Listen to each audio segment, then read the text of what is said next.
₹37 petrol खरीदती है और हम लोग को लगभग 95 या 100 रुपया देती है। कम से कम रेटवा तो सस्ता कीजिए भैया। हम चारों ओर से काहे जाएं? पेट्रोलो सस्ता लेके महंगा बेचो और इंजनो हमारा डैमेज हो और माइलेज भी हमरे जाए। एक्चुअल में क्या होता है, इसलिए इसे महंगा दिया जाता है। E20 इससे गाड़ियों की इंजन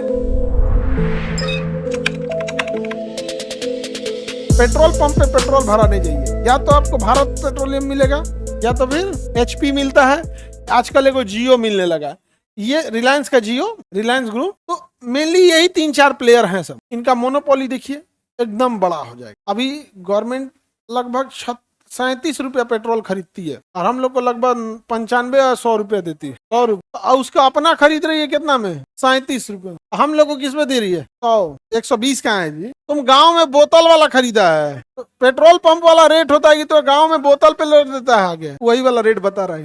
तुम कौन सी समझ रहे? हम गाँव के नहीं है। तो समरूप वस्तु समझ में आ गया? समरूप वस्तु अगर नहीं रहेगा तो गड़बड़ हो जाएगा।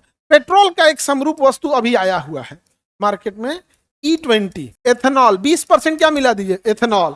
उसी को 20% को परसेंट हटा दीजिए, E20 लिख दीजिए। क्या लिख दीजिए? E20।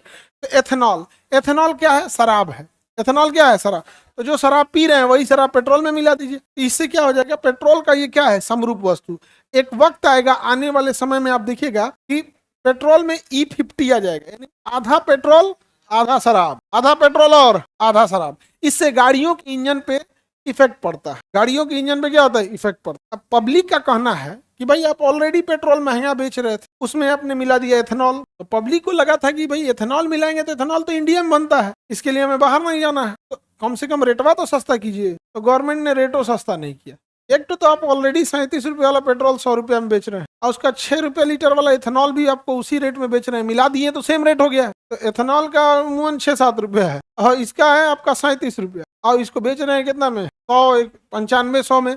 इससे गड़बड़ी ये भी है कि इंजन पे उतना इफेक्टिव नहीं, माइलेज कम देती है। अगर कंप्लीट पेट्रोलियम रहेगी, पेट्रोल रहेगा, तो अगर 1 लीटर में आपकी बाइक 70 जा रही है तो उसमें 65 जाएगा मिला के। पब्लिक का कहना है कि भैया हम चारों ओर से काहे जाएंगे? पेट्रोलो सस्ता लेके महंगा बेचो, एथेनॉलो सस्ता लेके महंगा बेचो और इंजनो हमारा डैमेज हो और माइलेज भी हमरे जाए। एक्चुअल में क्या होता है, इसलिए इसे महंगा दिया जाता है कि लोकतंत्र जो होता है ना, डेमोक्रेसी, बड़ा जल्दी वो भीड़ तंत्र की ओर बदल जाता है। अगर लोग मेच्योर नहीं रहेंगे ना तो लोकतंत्र धाए दे क्या बदल जाएगा? भीड़ तंत्र। स्पेशली अगर शिक्षा और बेरोजगारी ज्यादा है, तो जैसे बिहार, झारखंड, यूपी, यहाँ पे भीड़। तो यहाँ पे क्या होता है ना, यहाँ कैपिटल इन्वेस्टमेंट पे बात नहीं होती, यहाँ रेवेन्यू एक्सपेंडिचर पे बात होती है। आपके अकाउंट में इतना पैसा देंगे, ये देंगे, वो देंगे। वो पैसा आ कहाँ से रहा है? यही पेट्रोलवा महंगा किया गया। तो जो आपको लग रहा है कि गवर्नमेंट पागल थोड़े है, आप पागल किए हैं उसको। आपको जो अपने से समझिए, गेहूं आपसे सरकार कितना रुपए में खरीदती है? 1800 में, यानी 18 रुपया केजी में खरीदती है। आपको राशन पे कितना रुपया देती है? 1 रुपया। आप बताइए, आप ही किसी से 18 रुपया गेहूं खरीद के आप किसी को देंगे? तो कहीं ना कहीं से लेंगे। इसलिए वो कहती कि यार रुको तोरा बताते हैं। 18 रुपया में गेहूं खरीद के आपको कितना में देगी? 1 रुपया में। कहेगी रुको अब हम निकालते हैं बढ़िया से। 37 रुपया में पेट्रोल खरीद के कितना में देगी? 100 रुपया में। बताओ कौन ज्यादा फायदा में है? कौन ज्यादा फायदा में? सरकार